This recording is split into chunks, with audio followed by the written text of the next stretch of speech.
Você é cônjuge de japonês, Nisei ou Sansei. De repente, você é descendente, quer levar a sua namorada, a sua esposa, que não é descendente, para o Japão. Fica comigo nesse vídeo até o final, que eu vou te explicar tudo, tudo, como você faz para ir para o Japão sem problemas. Genki, seja Mezawa, tudo bem? E o meu objetivo é ajudar você a ter sucesso no Japão. Bom, pois bem, eu disse que ia deletar todos os vídeos desse canal. E promessa é dívida, eu deletei tudo, acabou. Então assim, se você ainda se lembra de algum vídeo que de repente você achou bacana, quer que eu regrave, me fale aqui que eu vou regravar com informações atualizadas, tá? E mesmo que você tiver uma ideia de algum vídeo que você queira que eu grave aqui a respeito de Japão, ou mesmo a respeito de comunicação, me fala aqui que eu gravo esse vídeo. Beleza? Aproveitando, eu vou pedir para você me seguir aqui no Instagram, que eu estou falando de comunicação lá, sobre comunicação, como você se comunica melhor. Não é as palavras, tá? É a maneira que você se comunica. Às vezes você até sabe de japonês, você sabe falar algumas palavras, mas você não consegue se comunicar, você não consegue se expressar da maneira que gostaria. Então segue aqui o meu perfil do Instagram também. E logicamente, acredito que você já esteja inscrito nesse canal. Se você não estiver inscrito, já se inscreve, deixa aquele joinha e manda esse vídeo para quem você acha que faz sentido. Bom, vamos falar sobre cônjuge de descendentes, que são porque é tão burocrático para cônjuge de descendentes ir para o Japão. Bom, primeira coisa que eu vou esclarecer aqui, tá? Presta atenção, a primeira coisa que eu vou esclarecer aqui é que cônjuge não ganha visto para ir para o Japão. Ponto. Aí você vai me questionar. Seja, como assim cônjuge não ganha visto? Meu cônjuge está no Japão, meu cônjuge vai ganhar visto, tá com visto. Não, ele ganha, é visto, tá? É visto. Mas ele ganha tipo uma permissão para estar junto com o descendente no Japão. Você ganha uma permissão para irem juntos para o Japão, tá? Porque se fosse visto, os dois tiram o visto, o cônjuge e o descendente, ele tira o visto, e se de repente o descendente fala, não quero saber do Japão, eu não vou para o Japão. Somente o cônjuge poderia ir para o Japão, porque ele tem visto. Entende? Então, somente o cônjuge, ele não pode ir para o Japão. Não pode. Assim como, para ir para o Japão, precisa estar os dois indo para o Japão. E se de repente o descendente resolve voltar para o Brasil, o cônjuge também tem que voltar para o Brasil. Ele não pode ficar sozinho no Japão, porque daí ele está ilegal, mesmo tendo visto válido, tá? Isso já aconteceu diversas vezes. A gente já pegou vários casos nesse sentido, que o cônjuge ficou sozinho no Japão e quando ele quis retornar juntamente com o descendente para o Japão, teve problemas no visto. Alguns vistos saíram, outros foram negados. Vai tudo depender do motivo que ele ficou sozinho no Japão. O que o pessoal costuma comentar é que eles falam que não sabia que não podia ficar sozinho. Por quê? Muitas agências, a maioria das agências não informa isso para os candidatos. Eles não informam isso, que é ilegal o não descendente ficar sozinho no Japão. Tá? Isso é muitas pessoas não sabem disso, mas é bom você se atentar a isso. O não descendente não pode ficar sozinho no Japão. Se vocês estão no Japão, o descendente voltar, você, não descendente, tem que voltar também. Beleza? Estamos entendidos? Isso é lei, tá? É lei. A menos que você pense em nunca mais voltar para o Japão, aí já é uma outra história. Tá bom? Outra coisa. Tanto que se o não descendente ficar sozinho no Japão, ele tentar renovar o visto, não vai conseguir. Tá? O visto não é renovado no Japão e ele é deportado. Beleza? Agora, voltando aqui para o Brasil. Vamos lá. Para você levar o seu cônjuge para o Japão, ou você cônjuge quer ir junto com o descendente para o Japão, é o seguinte. Se você for da jurisdição de São Paulo, que é São Paulo, Mato Grosso do Sul e Triângulo Mineiro, você precisa ter 1 ano de casados. 1 ano completos. Não é 6 meses, não é 1 mês, é 1 ano.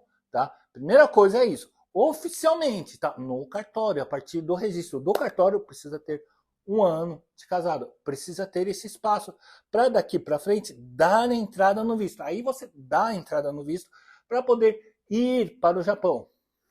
Beleza? Então, primeiro requisito é esse, você tem que ter um ano de casado.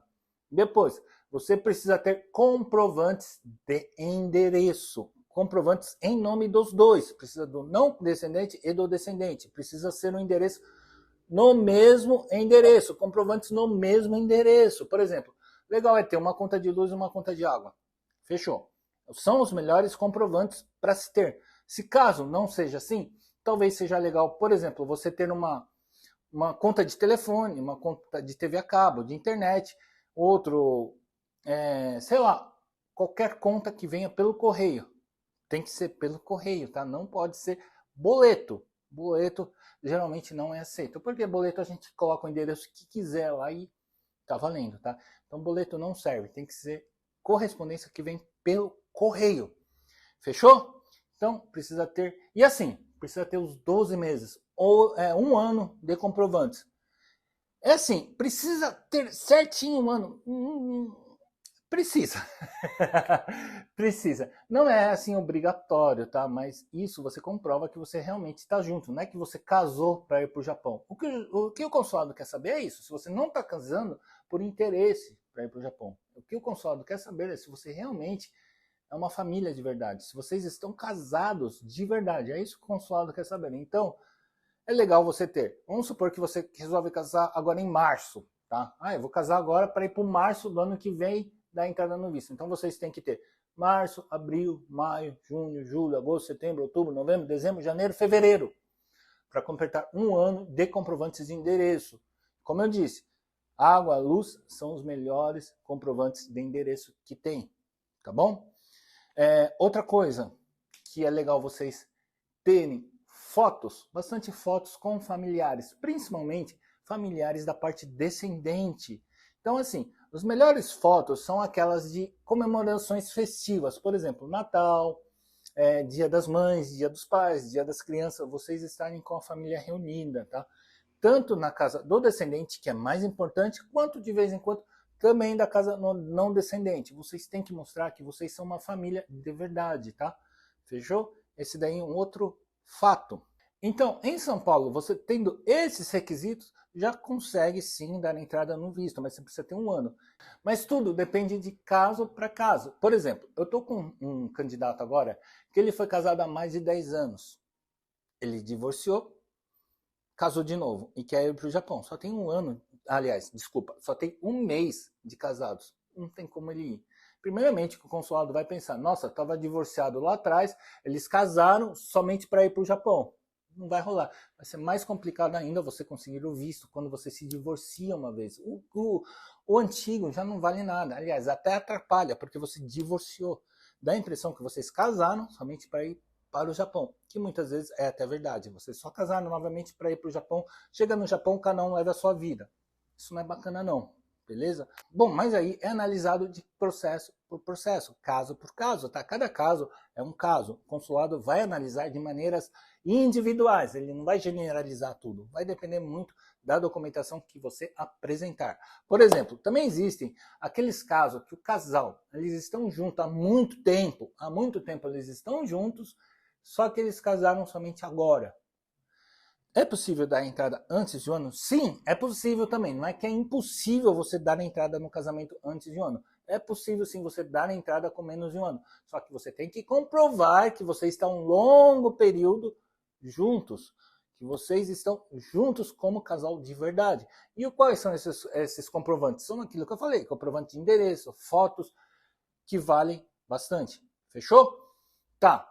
E fora da jurisdição de São Paulo, o restante do Brasil, tirando Mato Grosso do Sul, Triângulo Mineiro e São Paulo, tirando esses estados, qual é a regra? A regra é que você não precisa ter um ano de casado. Lá já não exige um ano de casado. Porém, você tem que tirar a elegibilidade. Essa elegibilidade, muitos conhecem já por causa da pandemia, o Brasil inteiro foi obrigatória a elegibilidade, mas fora do estado de São Paulo, não importa se você é Nisei ou Sansei, se você vai levar o cônjuge, você precisa da elegibilidade. E aí a elegibilidade você tira lá no Japão. Tem que ser um parente de primeiro grau. Primeiro grau. Pai, mãe, irmão. Melhor coisa. Melhor garantidor que você teria para tirar a elegibilidade. Não tem, esses três não estão no Japão. Aí você tem que correr tios e primos. Tios e primos também ok. Não é que é melhor, é ok, tá? Pode ser que pode ser que saia a elegibilidade, pode ser que não. Depende de como o processo for montado, depende muito da conduta dos seus parentes lá no Japão, dos seus tios e primos, tá? Tem que ser muito impecável, tem que ganhar um bom salário, tem que ter renda, tem que ter endereço fixo, tem que ter emprego fixo, pelo menos há mais de 3 meses, 4 meses, tem que estar no mesmo local, tá? Aí de repente consegue sim, tá? Não pode tá devendo impostos para o governo, tem que ter uma reputação ilibada lá no Japão, tem que estar certinho para ser garantidor, tá? Então, quem não é de São Paulo consegue sim, não é necessário esperar um ano, mas tem que estar casado oficialmente para anexar essa documentação, para pedir para entrar com a elegibilidade. Tirando a elegibilidade, volta para o Brasil essa documentação para entrar com visto. Então, tem que tirar a elegibilidade e o visto, para quem não é de São Paulo. Existem regras que muitas vezes as pessoas não sabem como é que funciona. Então, é assim que funciona para não descendentes cônjuges. Tem algumas coisas que eu disse aqui que talvez você não sabia. Se você não sabia, escreve aí para mim, fala comigo, tá? Eu quero que vocês falem comigo, tá bom? E falando em falar comigo, me segue lá no Instagram se você tem dificuldade em comunicação, se você tem dificuldade em falar, de repente você até sabe falar em japonês, você conhece as palavras em japonês, mas você não consegue expressar o que você gostaria de falar com japoneses ou até mesmo com os outros estrangeiros. Porque às vezes você fica meio que travado lá. Eu sei bem o que é isso, tá? Eu sei o que é ficar travado na hora de se comunicar. Então, se você tem dificuldade, me segue no Instagram e terça-feira tem live, tem masterclass aqui no YouTube, tá? Eu vou falar sobre isso mesmo, sobre comunicação. Então é isso aí. Um grande abraço. A gente se vê no próximo vídeo ou de repente, quem sabe a gente não se encontra por aí. Valeu, um abraço.